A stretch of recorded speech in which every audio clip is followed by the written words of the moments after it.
Hello everybody, welcome to Diksha Online. So now we are going to discuss the last and the sixth lecture of the chapter Sexual Reproduction in Flowering Plants. Now a chapter overview. Until now what all we have discussed about flower being a fascinating organ. We have discussed all the pre-fertilization structures and events such as pollination.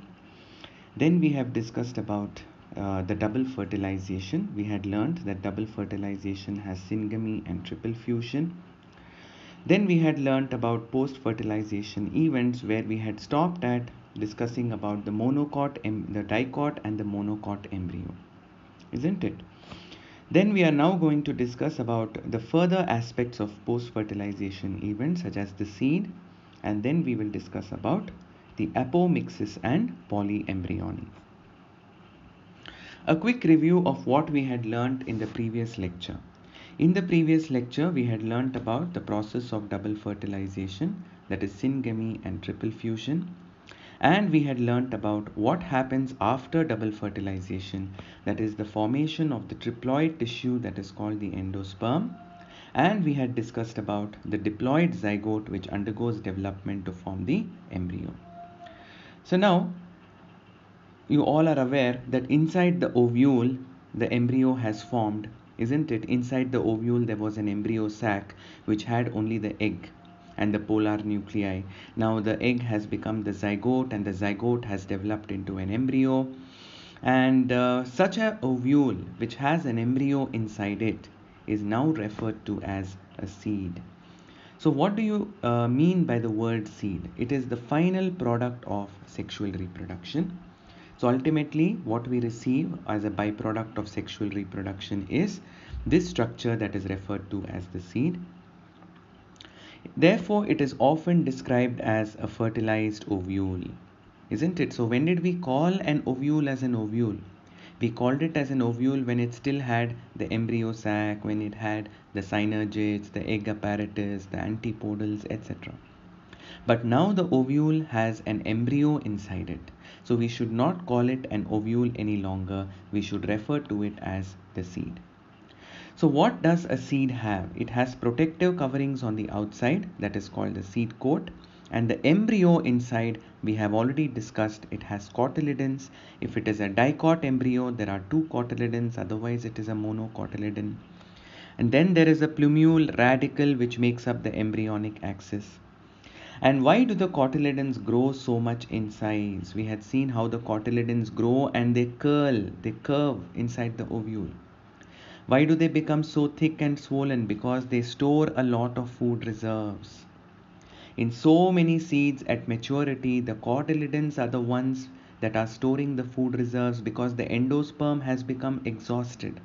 Like for example, in the case of legumes. So please bear in mind, ovule is what becomes the seed once the ovule has become fertilized, once it starts bearing an embryo inside it. So to make things clear and to put them into perspective, so let us again take the ovule. So you all remember the structure of ovule, right?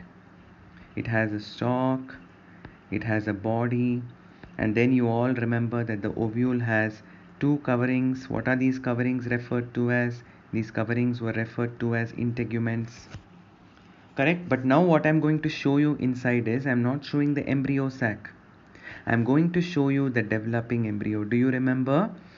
There is a cell at the bottom near the micropyle which is very large, and then there are chains of cells which is called, along with this larger cell at the end, is called the suspensor. And then comes the actual embryo. If you remember, the actual embryo has a radicle, has a hypocotyl, correct? And it has a plumule at one of its ends. And then do you remember how the cotyledons had developed? On both sides you can see the cotyledons, and you remember how the cotyledons had become so thick that they had started curling. See, the cotyledons have started curling around. That's because there is no space for them to grow. The space is limited, but they are growing massive in size, isn't it? So this is the embryo that is sitting inside the ovule now. Is it a dicot embryo or a monocot embryo? You can see two cotyledons, 1 and 2. It's a dicot embryo. So now let us see what all changes are happening inside the ovule as the embryo has developed. So now all of you can very clearly see here there is an ovule. I should not call it an ovule now because it has a developing embryo inside. So I can call it as a fertilized ovule which is on its way to becoming a seed. Okay, now what else do you see in the ovule? Now close to the embryo you can see a tissue which I am going to show here very roughly. This is the endosperm. I hope you know that endosperm is the nutritive tissue that was formed by triple fusion. So is it a diploid tissue or a triploid tissue? It is a triploid tissue. Then do you all remember that around the embryo sac in the ovule there was nucellus. The nucellus is the main body of the ovule. See, as the embryo is developing, sometimes the nucellus is still remaining. There is a residual amount of nucellus. Very roughly I am showing you here on the either sides of the developing embryo there is nucellar tissue still over there. Nucellus was found when the ovule was in an unfertilized condition. But after fertilization we saw, so let me label this as the endosperm. So inside the embryo is developing inside the ovule, we still see the endosperm and we see the nucellus. And what is this opening? Let me put a circle to this opening. This was the micropyle through which what entered? Through which the pollen tube entered the ovule during the time of fertilization. Then can you tell me what is this shaded area here? What is this region where the funicle, I hope you all remember that the stalk of the ovule is called the funicle, and the point where the funicle meets the body of the ovule is referred to as the hilum. So the shaded part is the hilum where the body of the ovule meets the funicle, and this circle which I have represented here is the opening of the ovule that is called the micropyle. So inside the ovule, what are all the structures that you are seeing? There is a developing embryo. So this is the developing embryo inside the ovule. So let me label it as the embryo. And you are also seeing the product of double fertilization. So one of the products of double fertilization is the diploid embryo which came from the zygote. Another product of double fertilization is the triploid endosperm. Please don't forget. The endosperm is what is providing nutrition to the developing embryo. See, it is offering nutrition. The nutrition is being derived from the endosperm. And then you see some of the diploid cells which are there since the time of before fertilization. This was there even before fertilization. These are the nucellar cells. Okay, so now let us see what happens as it starts transforming. It is now also a seed, but you can call this as an immature seed. It is an ovule with an embryo inside, but now it is an immature seed. Now let us see what happens when this immature seed becomes a mature seed. So see how the structure is going to, the shape of the ovule also will change now. Now see, it's become more curved, and somewhere here I'm going to show a circle, and somewhere here I'm going to show the shaded part. See, you cannot even identify that it is an ovule any longer, isn't it? So now this is what a mature seed looks like.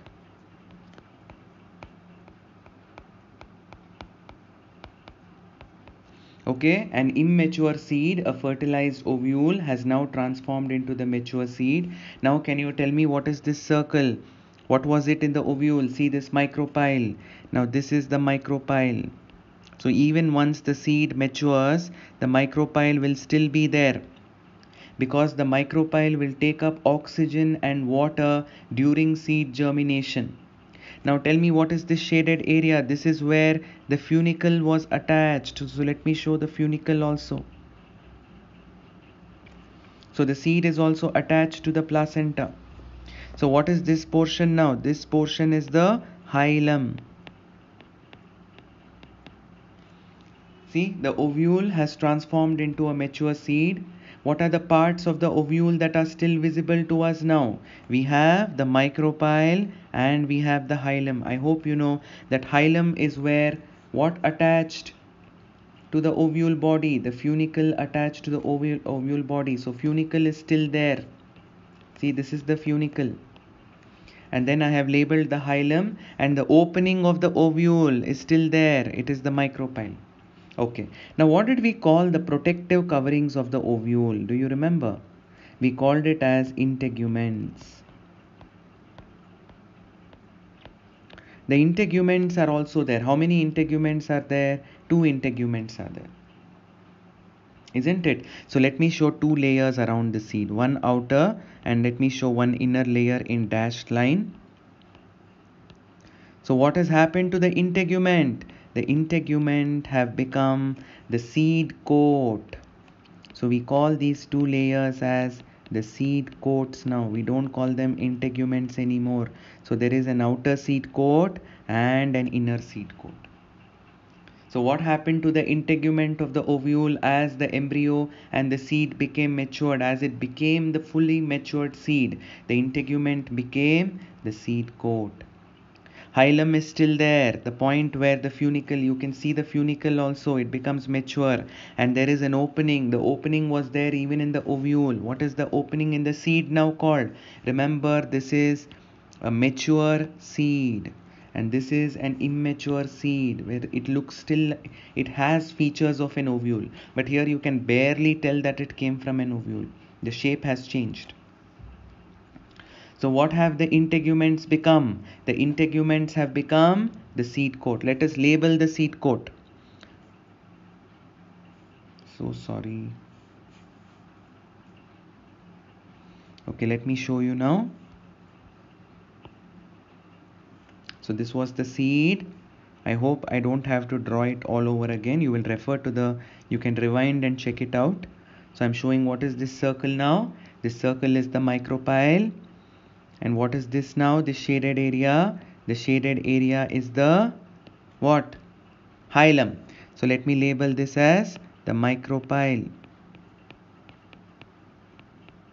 And let me label this as the hilum.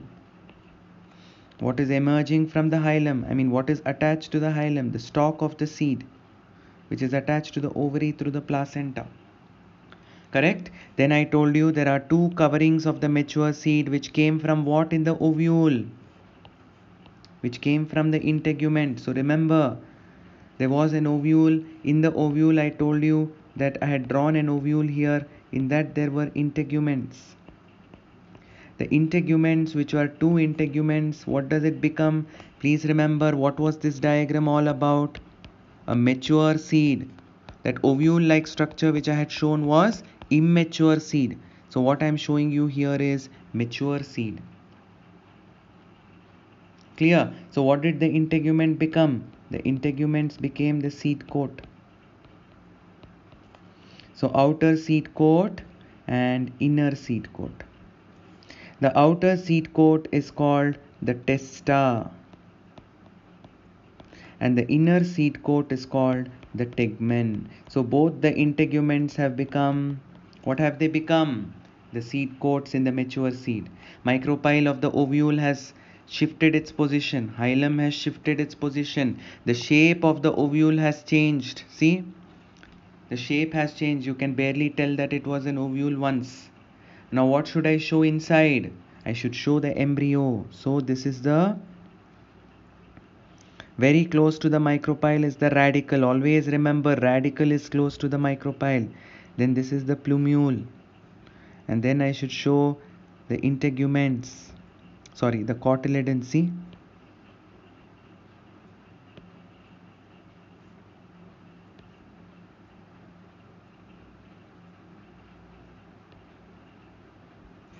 So embryo is growing inside the seed, correct? And then one more important thing, some mature seeds, please remember, in some mature seeds the endosperm will still be there. So let me show some endosperm. That means the endosperm has not become completely used up. Do you remember in the previous, if you rewind, you can see in the ovule I had shown you the endosperm, product of triple fusion. So we can call this as residual endosperm. It is still there. Residual endosperm. And if a seed has its endosperm intact, we call such a seed as endospermous or albuminous seed. Whichever seed, please remember the word, when it becomes mature,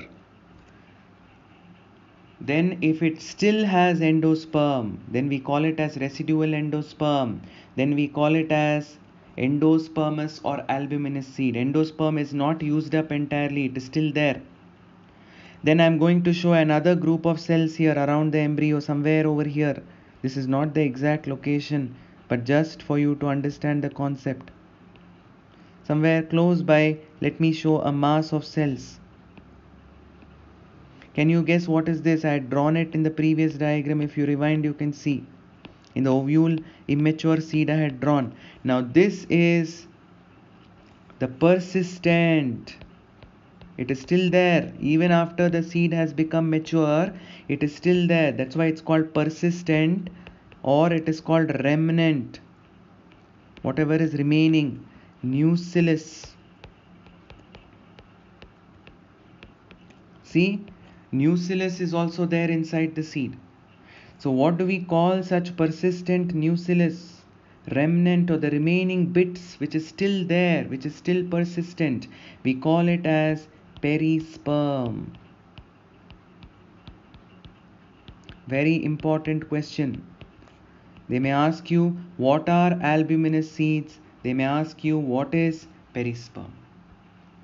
So please remember, once the seed has become mature, you're seeing the embryo sitting inside with its curved cotyledons. And then you're seeing the integuments of the ovule have transformed into the seed coat.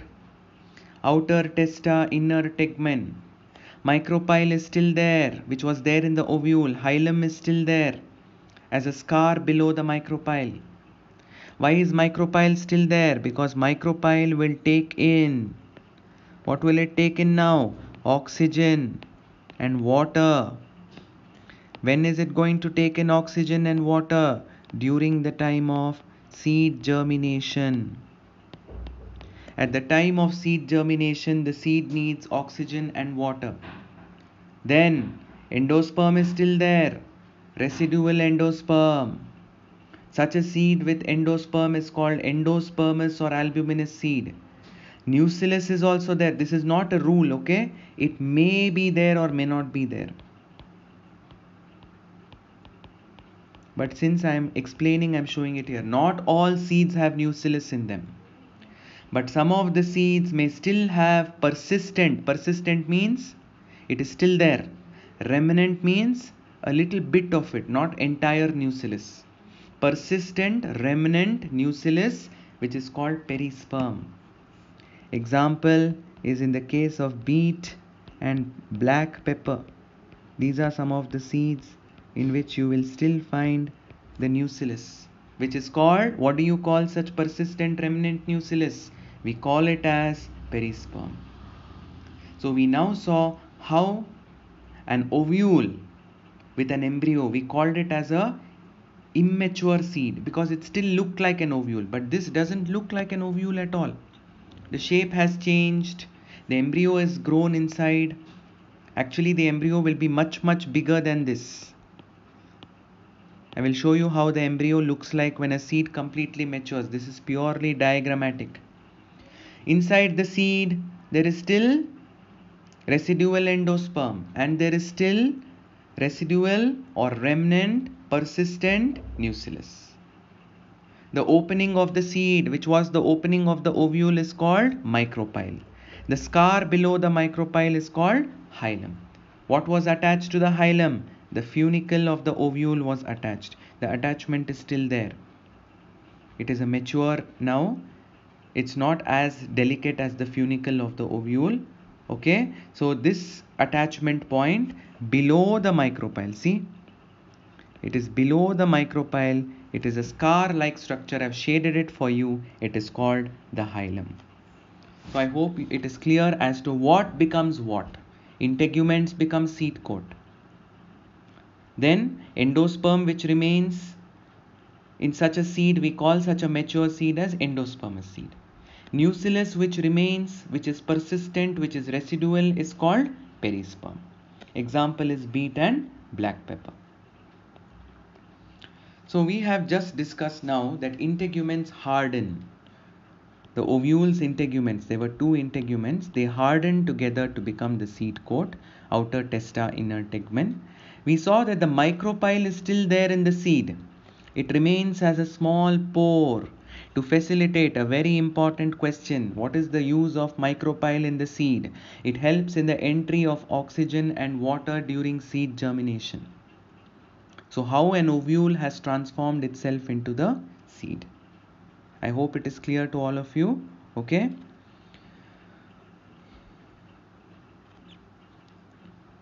Now here I have some space. Let me do a quick review of it. If you remember, ovule, what were the parts which I focused on? Micropyle, and what is this shaded part? Hilum. Okay, and what was developing inside the ovule? The embryo was developing. So let me very roughly show the embryo here. I'll not get into the details. Embryo is inside. Then what happened to the outer coat? What was the outer coat of the ovule? It was called the integument. Two integuments were there. Now we have a seed. See how the shape of the ovule is changed. You can barely notice it. Now somewhere here the micropyle is there, and below that we told hilum has developed into a scar. So this comes to lie here, micropyle, and this is the hilum. Okay, then we saw that the radicle is close to the micropyle of the developing seed, and we saw how the cotyledon is curled to accommodate the space. Okay, and then we saw in the ovule, I told you there is a tissue. What was that tissue? Endosperm. This is not ovule. I should not call it an ovule. What did I call it? I called it immature seed, because it has an embryo inside. It's fertilized. And what did I call this? Mature seed. I am focusing only on dicot seed. How do you know it is dicot seed? Because the embryo has two cotyledons. I hope you have noticed all along the example that I have taken. The embryo has only two cotyledons. Has two cotyledons. So all along I have been focusing on dicot seed. Then what is this? Residual endosperm. Let me shade it. Is it albuminous or non-albuminous? Albuminous, because endosperm is still there. Then I had shown another tissue here, a band of tissue. Let me show that band here also. What was this band of tissue? The residual nucellus. If nucellus is also there, what do we call such residual nucellus? We call it as perisperm. Now looking into the mature dicot seed. Now all along, if you remember, inside the dicot seed, we have been drawing the embryo. Okay. Now this is the lower part of the embryonal axis, and then there is a mound I had told you, and then you can see the two cotyledons which are emerging. And do you remember how to accommodate inside the ovule, the cotyledons had curled like this? So this is one cotyledon, and this is another cotyledon.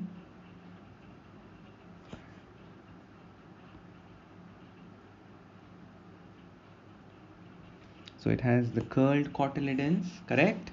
Then we had discussed about the embryonic axis. Now in the textbook, they have mentioned, I'm teaching you in accordance to NCERT textbook, so I want you to all remember one thing. They have called the very end of this, actually the embryonic root which I had shaded, is referred to as the radicle. At the radical end there is meristematic tissue, so they have called this as the radicle. So in the NCERT, the root tip is called as the radicle, so we shall follow this convention only. Okay, root tip is the radicle. That means actually the whole thing is the radicle which I have shaded, but why we are giving so much prominence to the tip? Because it is in the root tip there is actively dividing cells called meristem. And then what is the radicle covered by? The root tip or the radicle is covered by root cap. And then this is the point of origin of cotyledons. This area below the point of origin, this region, what did we call this region? See, it's quite elongated as the embryo matures. It is called the hypocotyl. And what is the area above the origin of the cotyledon called? The area above the origin is called epicotyl. And then the tip, just like how we call the root tip as the radicle, here we are going to call the stem tip, the embryo tip, which will actually have, which has lot of meristematic cells in it, we call it as the plumule. And in the NCERT, the plumule is called the shoot tip.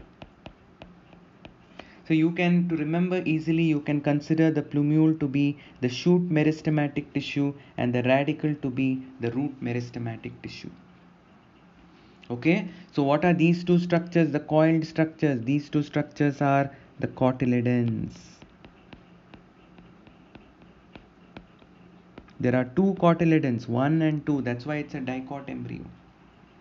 So all these parts make up the embryonic axis. The shoot tip or the plumule, remember, where there is lot of meristem or actively dividing cells. The area above the cotyledon, the region above the cotyledon, epicotyl. The region below the cotyledon, hypocotyl. And the embryonic root, the root tip, which grows to become the root in the future, radicle. Remember, plumule and radicle both are buds.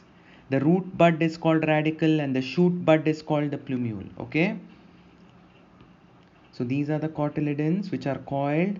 Now see how the embryo changes in its structure. The cotyledon grows and grows and grows. Now let us see what happens to the embryo. The actual embryo has become so tiny. See, the plumule is developing leaves, primordial leaves around it. See, okay, now the radicle, this is the radicle and the hypocotyl. Now let me show you how the cotyledons have become. Two cotyledons are coming out, right? One, and on the other side a second cotyledon. Now see how massive the cotyledons have become. The cotyledons have become expanded in size. The other cotyledon will be on the other side.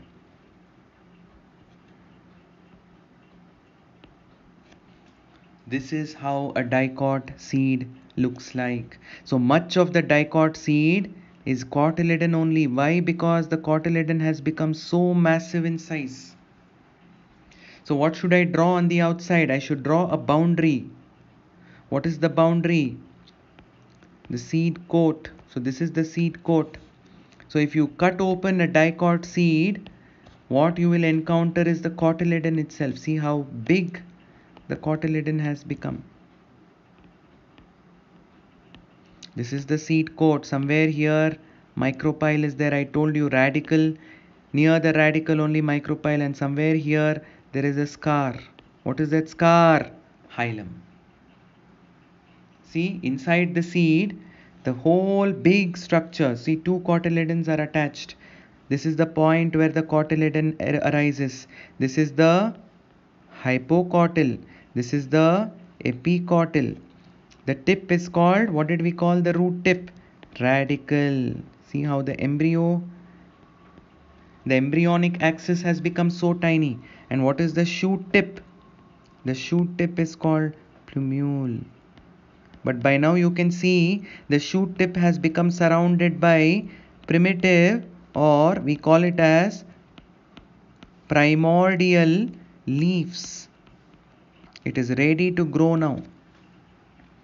Then later what happens is, if you sow the seed, the radicle will start growing out of the micropyle. It will start producing root.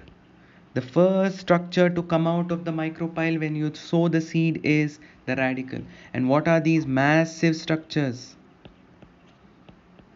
Cotyledons. Yes or no? Two cotyledons are there. One, the other one is hidden from your view. Initially the cotyledons were only like this, two very thin structures which are folded, but now they have expanded along their sides in all different directions, and they become massive in size. Clear? So I hope it is clear to you the structure of a dicot seed. And what is this dotted line outside? The entire embryo with the cotyledon which makes up the dicot seed is covered by, I should not call it integument. What should I call it? I should call it seed coat. Actually there are two layers, I have not shown it here. And then what is the opening in the seed? It is called micropyle. So I am labeling the micropyle here. And what is the scar below where the ovule had attached to the funicle? Hilum. Okay, so remember the dotted line here all over. I've covered the embryo also, the embryonic axis also in the dotted line. Please remember it is present all over the developing seed. If you remove the seed coat, then what you will find is the cotyledon, because the cotyledon is what is the massive space. It occupies the massive space in the developing embryo, and in one corner what is sitting? This structure is sitting in one corner. Plumule, radicle, epicotyl, hypocotyl. What is this plumule and radicle? Let me label it as the embryonic axis.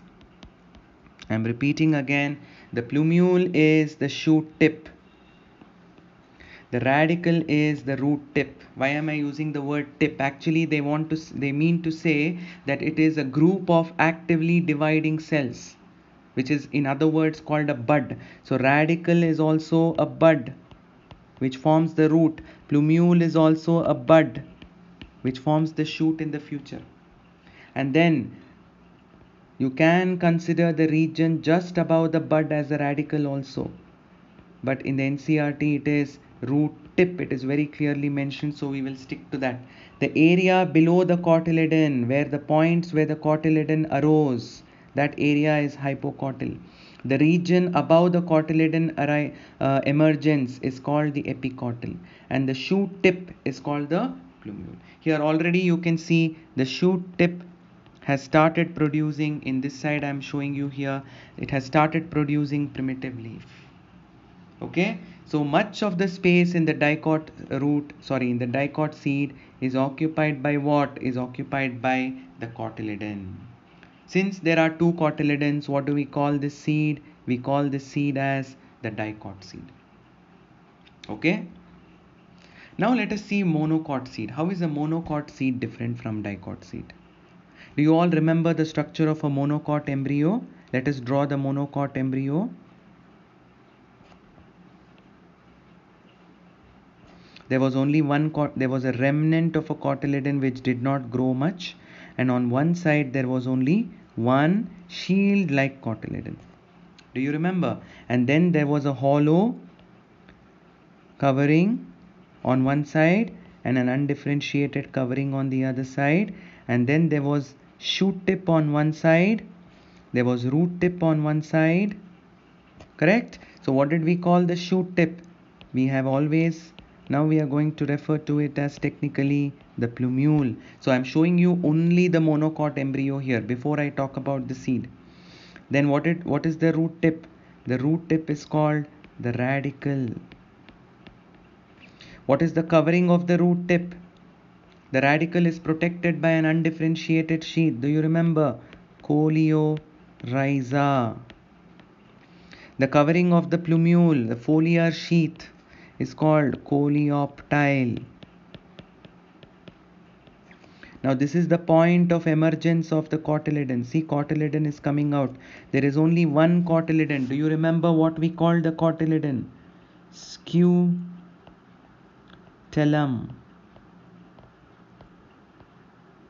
This is the cotyledon. Now you know why it is called monocot seed. Monocot. There is only one cotyledon. Then what is this area? This region above where the cotyledon emerges. This region can be called as the epicotyl. The region above the cotyledon. Epicotyl. And what is this region below the cotyledon? The point, the region below where, this is where the cotyledon emerged. Area above that is epicotyl, area below that is hypocotyl. Okay, now this embryo, the monocot embryo, is also inside the ovule, isn't it? Now let us see how the ovule has changed its shape. So let me draw a border here. It's covered outside, obviously.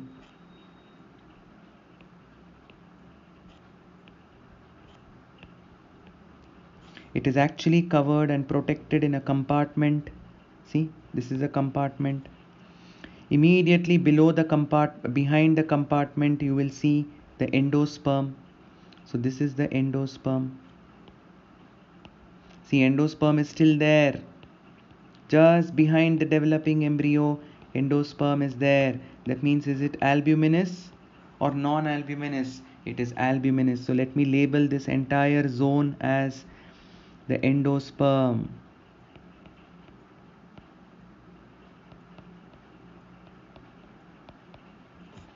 See, just behind the embryo there is endosperm. So much of endosperm is there.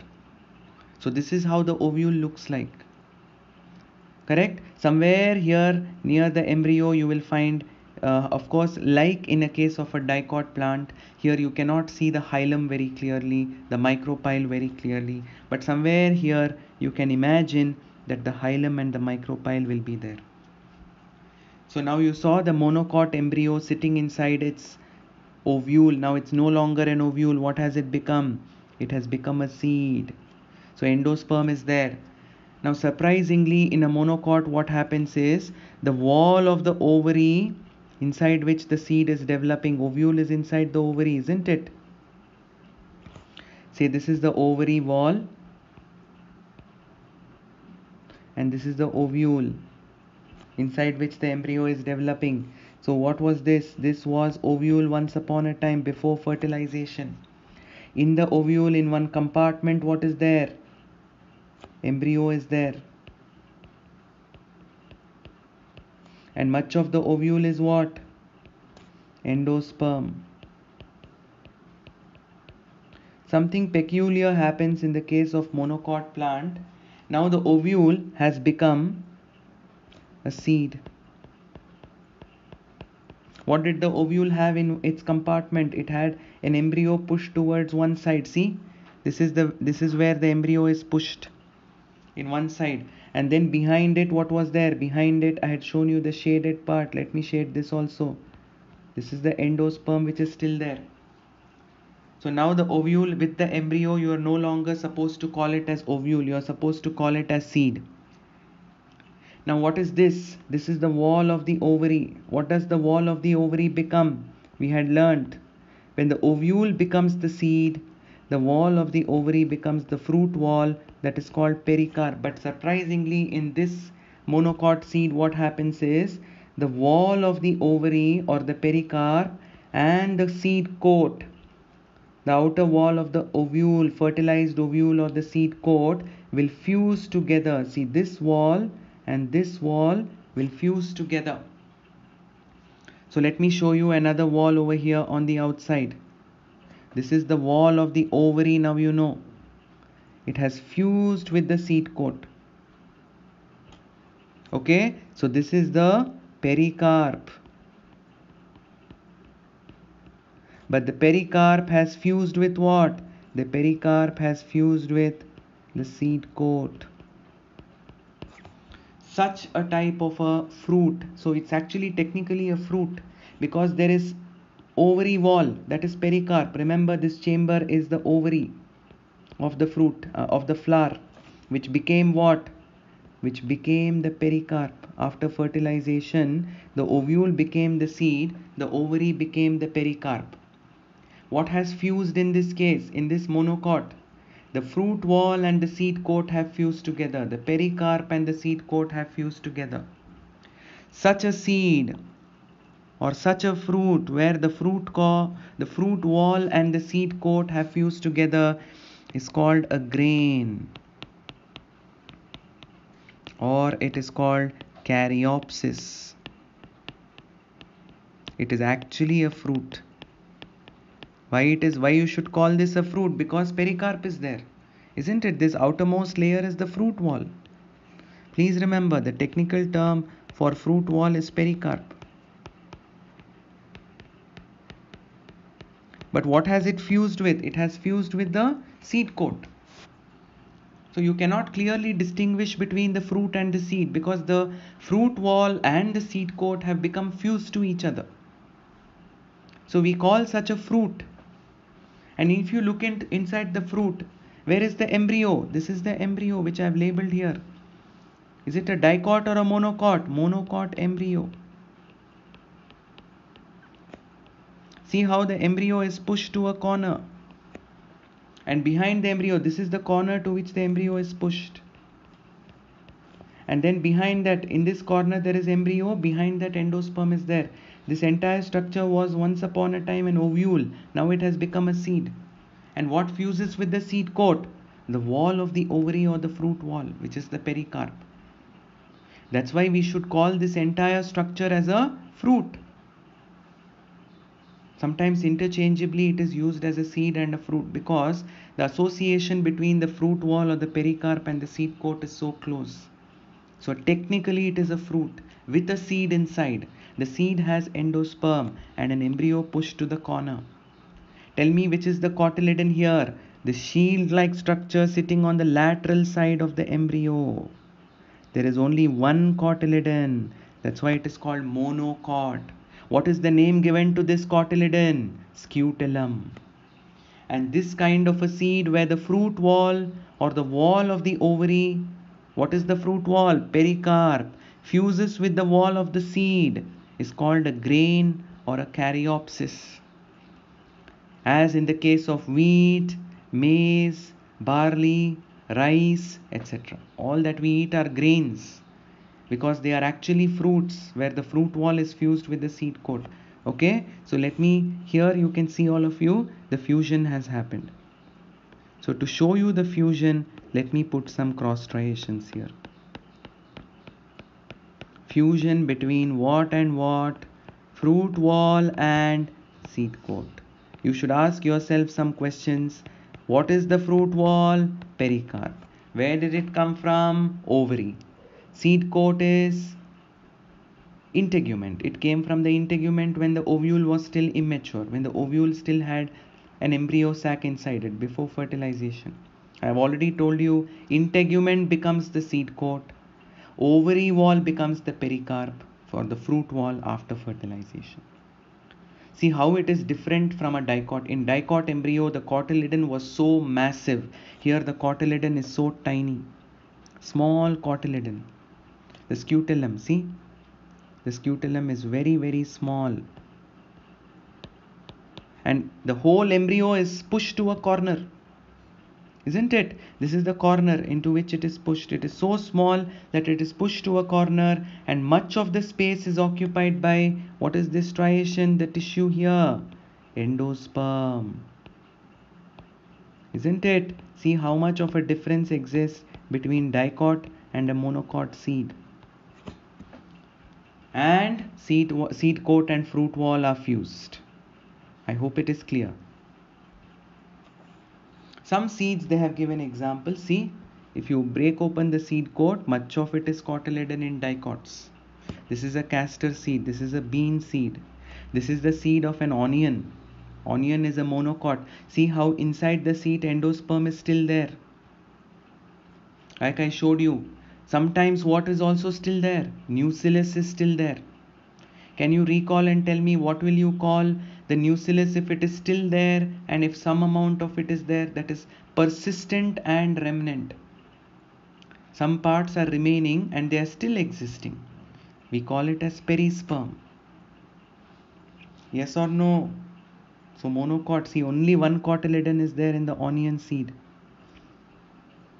Isn't it? So there is an embryonic axis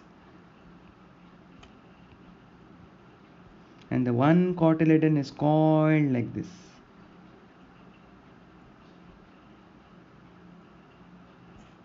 Isn't it? Now this is the coleoptile, the sheath outside. This is the coleorhiza. This is the plumule. This is the radicle. And this is the point where the cotyledon, and do you remember a small segment may be there? This is the cotyledon that did not grow. The cotyledon which grew, we called it as scutellum. The cotyledon which did not grow is the epiblast. How different it is in monocot and dicot. In monocot, only one cotyledon is there.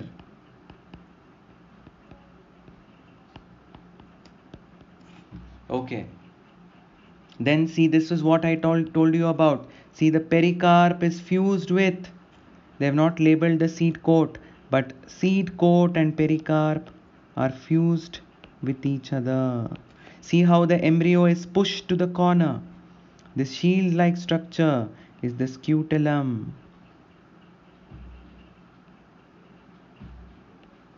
Isn't it?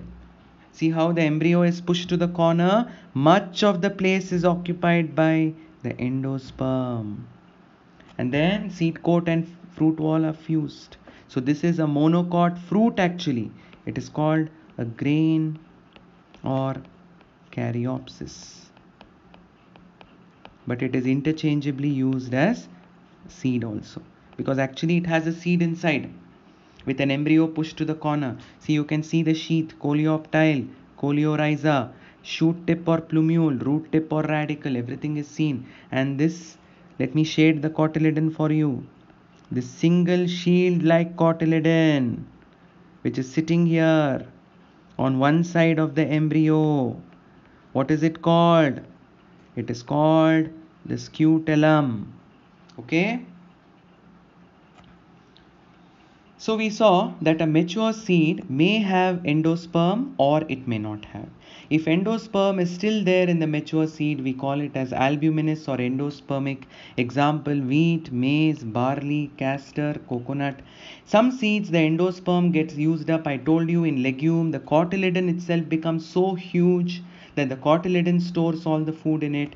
In such seeds where endosperm is not there once the seed matures, we call it as non-albuminous. Sometimes it is also called X-albuminous seeds. X-albuminous means endosperm is not there. Like for example, so this is a very important question, 3 mark or a 2 mark question. They will ask you what is an endospermous seed, what is a non-endospermic seed. Give examples, so please learn all the examples. Occasionally, this also I have covered. Occasionally, sometimes the mature seed may still have nucellus which is persistent and remnant of it. The residual of nucellus is still there. This is referred to as the perisperm. We had learnt examples. This is also a 2 mark question. What is perisperm? After the ovule becomes the immature seed and after it becomes a mature seed, something in the ovule is still there in the seed. What is that something in the ovule? Nucellus, the diploid tissue which was there in the ovule. It is still there in the seed. That is called perisperm. It did not disappear. Just like how endosperm may still be there in few seeds like black pepper and beet, even after the seed becomes mature, the nucellus of the ovule is still there. That is called perisperm. Now, very important concept, again a 2 mark question, seed dormancy. As the seed matures, now you all have stored seeds in your kitchen in containers, isn't it? We have green gram, we have black gram, isn't it? We don't have the split ones, we have the whole grains, isn't it? So if you soak them in water overnight, you will see that the seed will start growing. But how can you store it in a container? Because it is a mature seed. Once the seed matures, say for example you have chana in your you have stored chana in the container in your kitchen. That chana has lost all its water content, not all. It's very surprising. It looks completely dry, but it has very, very little amount of water in it. It has only 10 to 15% of water by its mass. So the seed has become completely dry, not completely, I'm sorry. Some amount of it appears to be completely dry. When the seed becomes dry, like isn't it a boon for us that seeds are becoming dry like this, which is why we can store them for a long duration. Whenever we want them, we can soak them in the water, we can let it sprout. Otherwise, if it is in the container, it is dry, not germinating, because when the seed becomes dry, as it matures, when the seed has very, very little water in it, the embryo becomes slow in its metabolism and the embryo becomes inactive. This inactive state of the embryo is called the dormancy. Very important. So, when does the embryo become dormant? When the seed has become completely mature and when the seed has become relatively dry. Dry means don't think there's absolutely no water in it. There is water, but very little water in it. That is when the embryo's metabolism slows down and the embryo becomes inactive. That is called dormancy. So as the seed matures, when its water content reduces, it becomes relatively dry. The embryo becomes slow in its metabolic activity. The embryo enters a state of inactivity that is called dormancy. When will the seed activate again? You took out the seed from the container, you soaked it in water. Overnight, the seeds have sprouted. So, if you provide them adequate temperature, adequate amount of oxygen, adequate amount of water, then they will break the dormancy and they will germinate. But if you are storing them in container, they have very little water with them, very little oxygen is there. Mostly, if you say an airtight container, there's absolutely no oxygen for them. That's why they enter into a state of what? They enter into a state of dormancy. Advantages of seeds, very important question. Seeds are very, very dependable because angiosperms don't depend on water. For both pollination and fertilization are water independent. They don't depend on water. So when they don't depend on water, to protect the embryo, seed is the best means. So they are very, very dependable. And seeds have adaptive strategies in them for dispersal. They can get dispersed to different areas, different habitats. So the species can spread in its distribution because of the seed. Seeds have lot of food reserves. We saw that seeds have endosperm in them. What if the seed doesn't have an endosperm? Cotyledon will store the food for them. So seeds have lot of food, so they can protect the seedling. Still the seedling can photosynthesize on its own. The fact that the seed has endosperm in it is also advantageous. They have a hard seed coat. What became the seed coat? The integument of the ovule became the seed coat. They protect the developing embryo inside the seed. And what is seed a product of? Seed is a product of sexual reproduction. So it goes without saying that since it is a product of sexual reproduction, seed has new genetic combination that will introduce variation in the population, which is very good in terms of evolution. Okay, so these are the advantages of seeds. Please learn these advantages. Seed viability. It is the basis for agriculture. Seed viability means how long does the seed remain alive after it has come out of the plant, after it has been released by the plant. The release from the fruit is called the dispersion.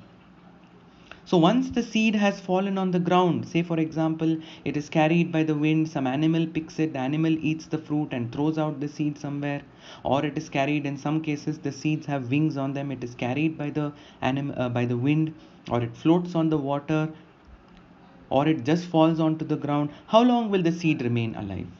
That is called viability. The measure of how long the seed remains alive is called viability.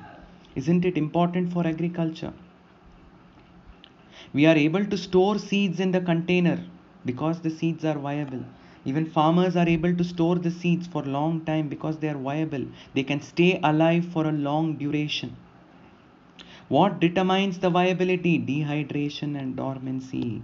The surrounding environmental condition in which the seed has fallen, in which the seed is exposed to, is what is going to determine how long the seed is going to remain alive. When the seed was on the plant, it was protected by the fruit wall, but now the seed has been exposed to the outside atmosphere. So what decides whether the seed will remain alive or not? A lot of atmospheric condition, environmental conditions. And this measure of how long it is going to remain alive is called the seed viability.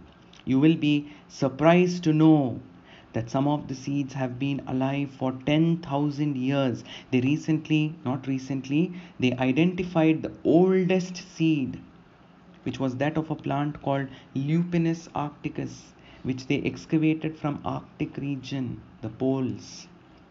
Surprisingly, they planted it, it underwent germination, and it also produced a flower. And they saw that the age of the seed was 10,000 years. That means the seed was just lying in the Arctic tundra, buried in the snow. For how long? For 10,000 years. And now, after 10,000 years, it has successfully germinated and it has given rise to a flowering plant. So the viability is 10,000 years. It has remained alive for 10,000 years. Recently, they discovered a seed which was alive for 2,000 years. It has remained alive for 2,000 years. Again, this seed also they planted and they got a plant. This was the seed of the date palm, Phoenix dactylifera, which they excavated during an archaeological excavation of King Herod's palace somewhere near the Dead Sea. So while the archaeologists were digging up the earth in an attempt to find some archaeological proof, because they find some archaeological data buried in the earth, this is the job of archaeologists. So when they were doing that, they accidentally bumped into the seed which was buried in the earth, and then they sowed it and they saw that it developed into a plant, and an estimate age of the seed was 2,000 years. It was there buried in the earth 2,000 years, in a state of what? In a state of dormancy. It was alive for 2,000 years. That means its viability. So one of it has a viability of 10,000 years, unimaginable, and one of them has a viability of 2,000 years. It has just sat there without germinating for 10,000 and 2,000 years respectively. So see how long the period of viability can be, how long the seed can remain alive without germinating. Okay? Now moving on to the ovary. I told you that the wall of the ovary becomes the fruit. Yes or no? The basics you all have to remember. Ovary. Inside the ovary, ovule. The ovule will now become the seed. And the wall of the ovary, I told you, becomes the fruit wall. The fruit wall is called pericarp. So these basics you should not forget. The seed has what developing inside it? Why do we call this a seed? It has an embryo inside. So all these basic concepts you know. As the ovule becomes the seed, the ovary wall matures into the fruit. This transformation happens simultaneously together. And what is the wall of the fruit which came from? What was this originally? Originally it was ovary. And what was this originally? Ovule. Now it has become seed. Now after fertilization it has become pericarp. So the wall of the ovary becomes the pericarp. Some fruits are fleshy and some fruits are dry. For example, this is depending on the nature of the fruit wall, pericarp. In some of them like guava, orange and mango, you know, the juicy mango that you consume, the wall of the fruit, the ovary becomes the pericarp, which is very, very juicy and fleshy. In some of them like groundnut and mustard, the pericarp or the wall of the ovary is very, very dry. See, this is the ovary, the pericarp in groundnut, the outer shell. See how dry and leathery it has become. But this is the juicy pericarp that you eat. It has 3 layers. Outer layer is exocarp, the middle juicy layer is endocarp, the inner layer covering the seed is called endocarp. So this came from the ovary. So pericarp, which is coming from the wall of the ovary, it may be fleshy or it may be dry. Learn the examples, please. In some fruits, there may be false fruits. False fruits means the fruit doesn't come from the ovary itself. I will give you a rough representation here. Stigma style ovary. Ovary is sitting on the thalamus. You know that the base of the flower on which the structures are located is referred to as thalamus. Now, as the fertilization progresses, sometimes what happens is the thalamus will start growing over the ovary like this. See, on both sides, the thalamus will start expanding. Now, what happens is much of the ovary is encircled by the thalamus.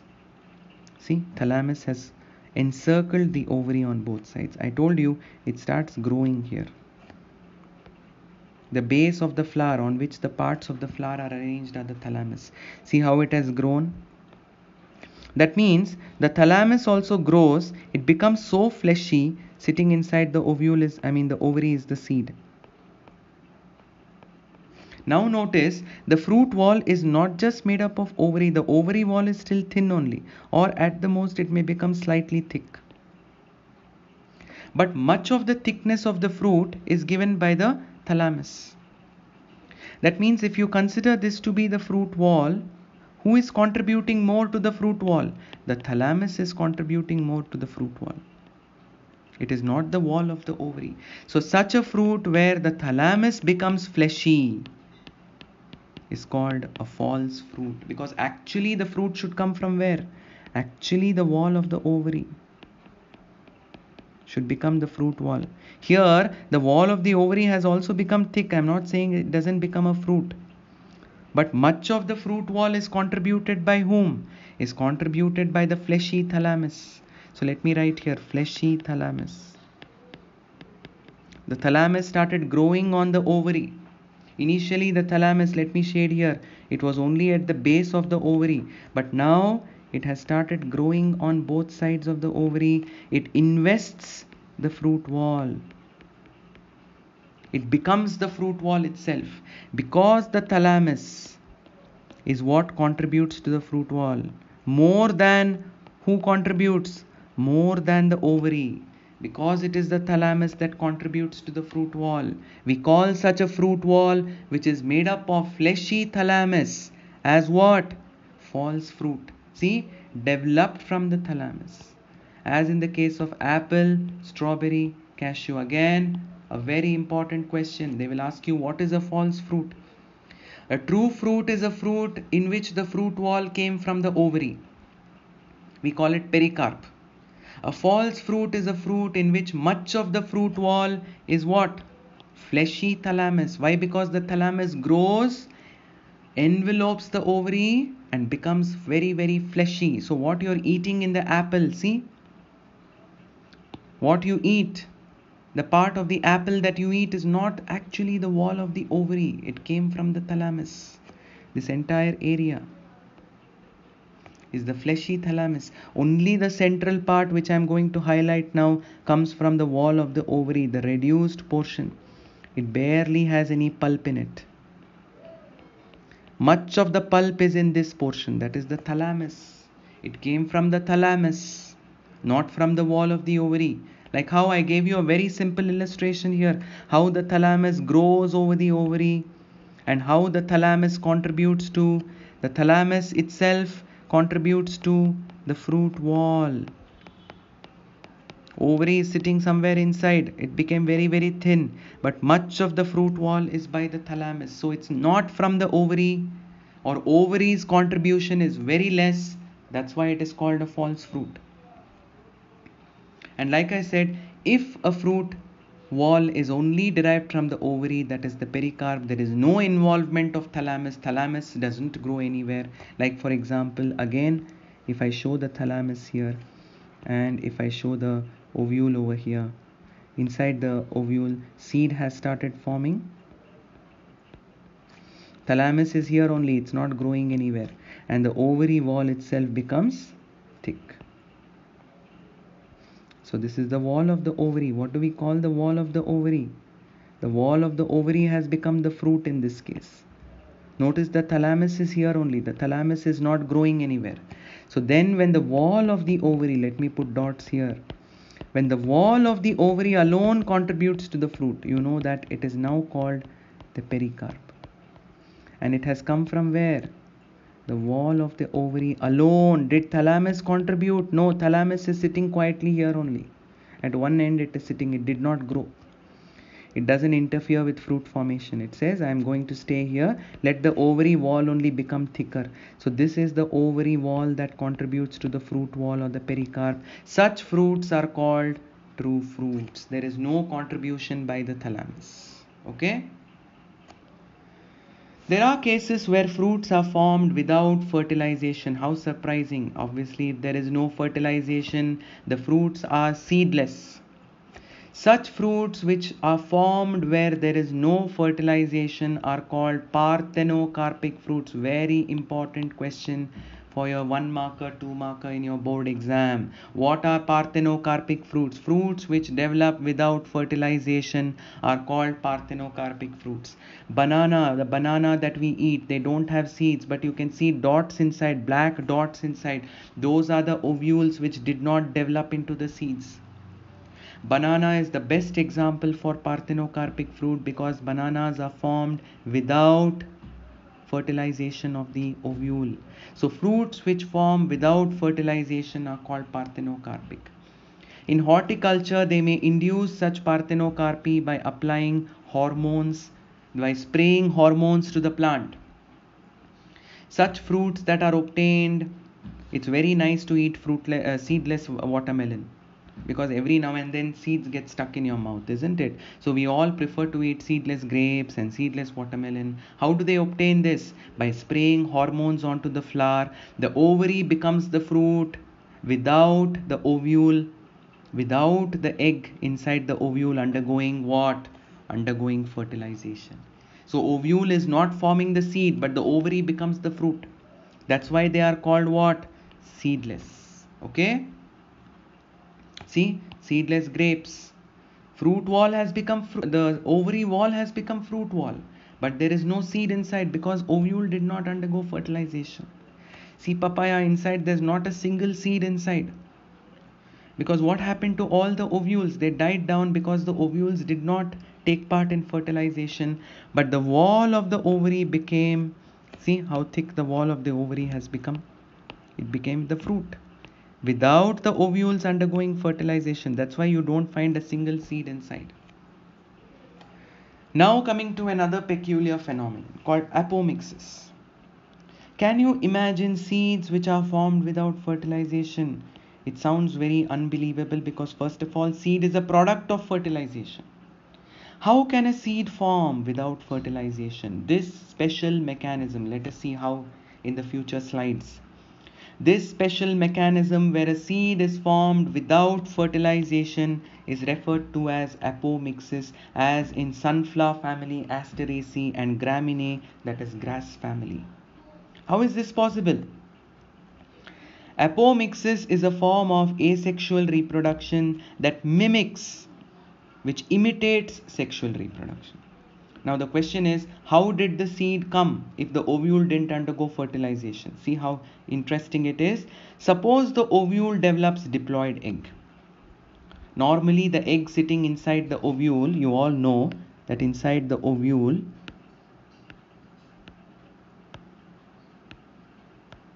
there is an embryo sac, and inside the embryo sac there is egg with synergids.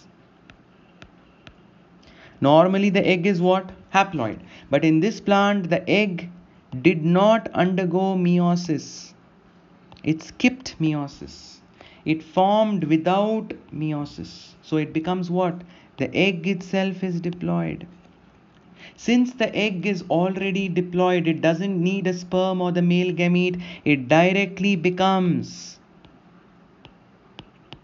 an embryo, and the ovule becomes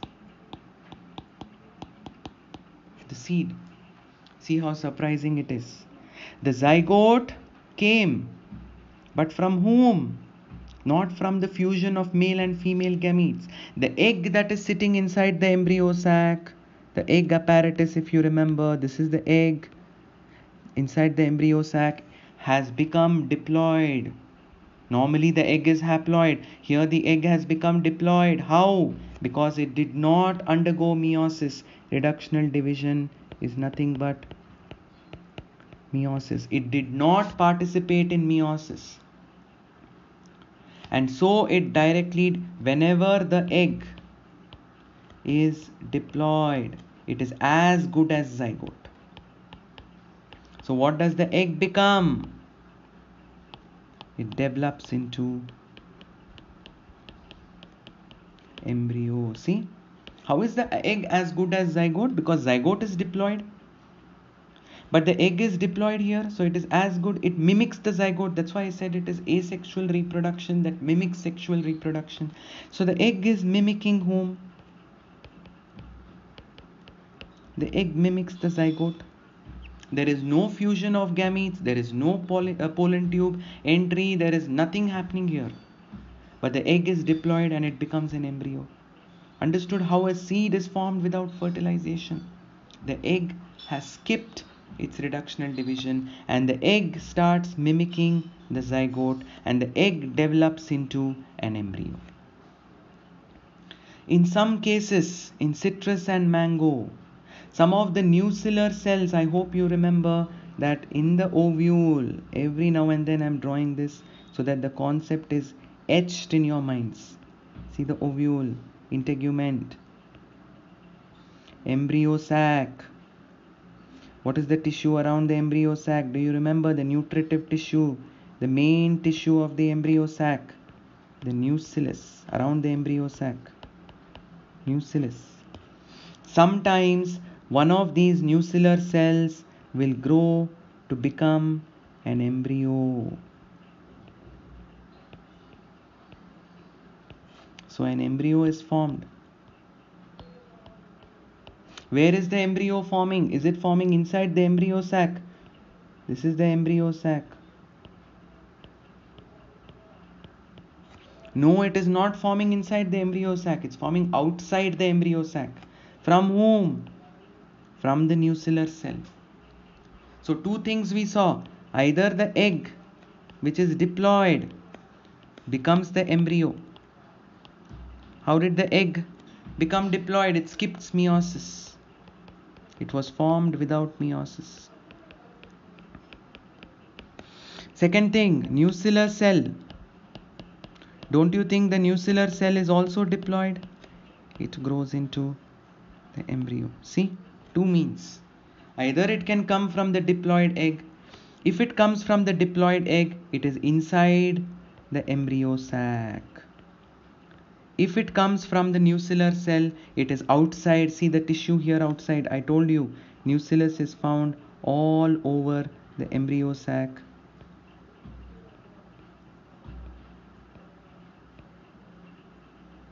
All around the embryo sac, you can find the nuclear tissue.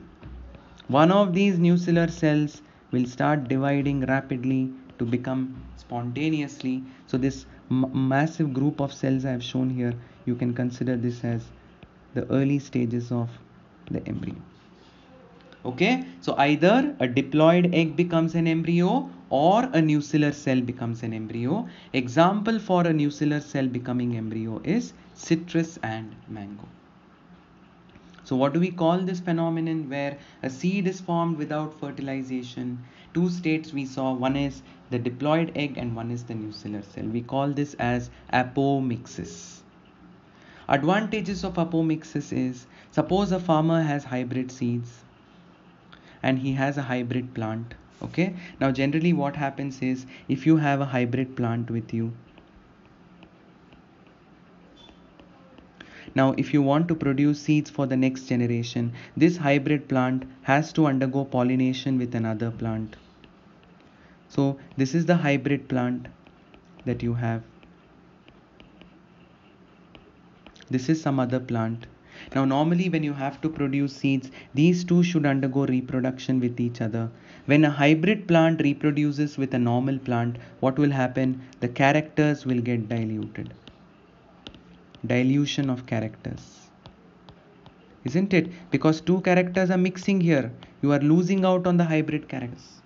Because whatever hybrid characters were there, it will not remain as it is. It is going to mix with another parent. But imagine if you can produce seeds from the hybrid plant through apomixis. Imagine if the hybrid plant underwent apomixis and it gave you a seed. Then there is no need of pollination with another plant. You can directly take the seed, you can sow the seed, and you will get a plant as good as the hybrid parent. The characters are still there. Because what did not happen? No pollination, no exchange of genetic material, nothing. So there is no dilution of characters. If you want normal sexual reproduction to happen, you cross your hybrid plant with a normal plant or some other plant, then you will end up losing your hybrid characters. But if you can produce a seed through apomixis from the hybrid plant, there is no pollination, no fertilization. The characters of the seed will be the same as the hybrid plant characters. So you are getting a seed and you are sowing it to obtain a plant which is as good as the hybrid plant from which you obtained the seed. So characters don't get diluted. This way the farmers can directly obtain seeds from the hybrid plant. If you have a hybrid plant, you simply collect seeds from it because seeds are formed by apomixis. Every year the farmer doesn't have to buy hybrid seeds from the government because hybrid seeds production is very costly. There is so much crossing involved, years together, experiments have to be run. It is very costly. It is therefore very uneconomical and costly to the farmer as well. And it is very, very important to hybrid seed. Imagine if hybrid plants could produce seeds by apomixis, you can store them for future use. You can make so many improvements in the hybrid seed industry. There's no need to take a hybrid plant and wait for it to get pollinated with some other plant. If it gets pollinated with some other plant, I told you there are the characters which are there in the hybrid may become diluted. You can avoid this dilution by apomixis.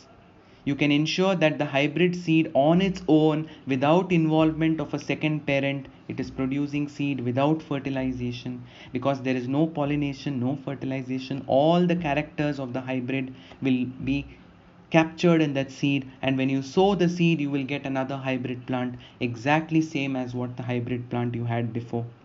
Okay, so these are the advantages of apomixis. The last concept is polyembryony. Sometimes more than one embryo may be there in a seed. Normally in an ovule there is one egg, one embryo. But there are cases where an ovule can have more than one embryo. The occurrence of more than one embryo within the ovule or within the seed is referred to as polyembryony in citrus and mango. In citrus and mango, I told you, where does the embryo come from? The embryo comes from the nucellus. So let me draw the integuments again. And let me show you the embryo. Let me reduce the embryo sac in size here because I am not concerned with the embryo sac. I am only concerned with the tissue present around the embryo sac. What is this tissue present around the embryo sac? It is called the nucellus. In citrus and mango, imagine that there are so many nucellar cells. So obviously you can obtain more than one embryo. Now this nucellar cell may give rise to an embryo over here. This nucellar cell may give rise to another embryo here. This nucellar cell may give rise to another embryo here. See how many embryos are formed? 1, 2, 3. So one ovule from the nucellus, it has more than one embryo. So this nucellar cell, this nucellar cell, this nucellar cell. So more than one nucellar cell is developing into embryo. So if the ovule has more than one these groups of cells, this is just a representation of the embryo. So if a seed has more than one embryo, like in the case of citrus, it is very common in citrus and mango because they exhibit, what is this? Nuclear polyembryony. Because the embryo is coming from the diploid cell of the nucellus. I told you, the nucellus cell is diploid. So what does it mimic? It mimics the zygote. Since it is diploid, what does it develop into? It develops into embryo. Since there are many nuclear embryos, one seed has many embryos. What is this condition called? Polyembryony. See, in citrus and mango, many embryos may develop from some of the nuclear cells that surround the embryo sac. So it's not a rule that only one embryo should be formed. So obviously this is a form of apomixis. Why is it apomixis? Because seed is being formed without what? There is no pollination, there is no fertilization involved. Since there is formation of seed without fertilization, isn't it a form of apomixis? Yes. But why is it polyembryony? Because the seed has more than one embryo. So polyembryony is nothing but it involves a component of apomixis. Seed has more embryo is polyembryony. The embryo came without fertilization, it is apomixis. Alright? See how many embryos are sitting in the nucellus? 1, 2, 3, 4 embryos are there in the nucellus. This is the embryo sac. Normal embryo is growing inside the embryo sac. But outside the embryo sac, there are 4 embryos that are growing. Where did it come from? What is this tissue? This is the nucellus, the nutritive tissue, the main body of the ovule, the nucellus tissue surrounding the embryo sac. So when many embryos develop from the ovule, develop inside the seed through apomixis, because nuclear cell is becoming an embryo without fertilization. It is not even a cell of an embryo sac. So more than one embryo within the seed as a product of apomixis, you can call it as polyembryony. So we learnt a lot of things today.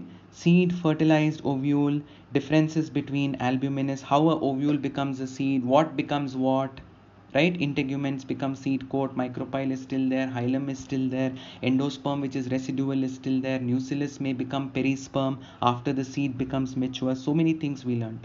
Dicot and monocot seed. In dicot I told you how much of the seed is the cotyledon, how big it becomes. In monocot seed I told you the embryo is pushed to the corner.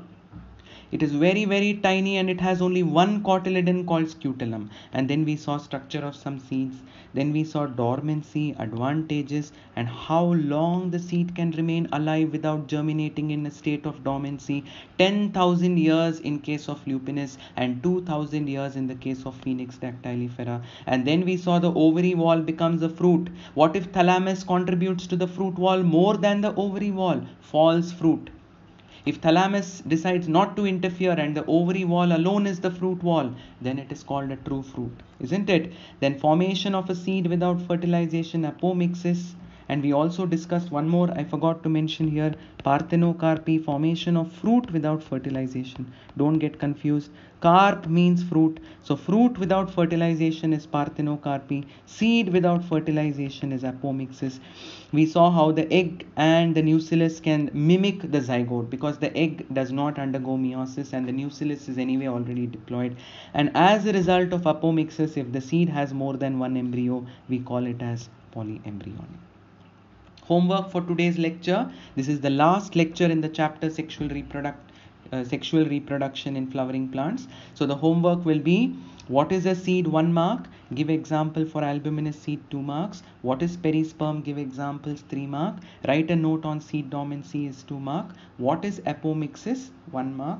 And what is polyembryony along with a suitable example for 2 marks. Okay, so with this let us conclude the 6th and the final lecture of sexual reproduction in flowering plants. Thank you.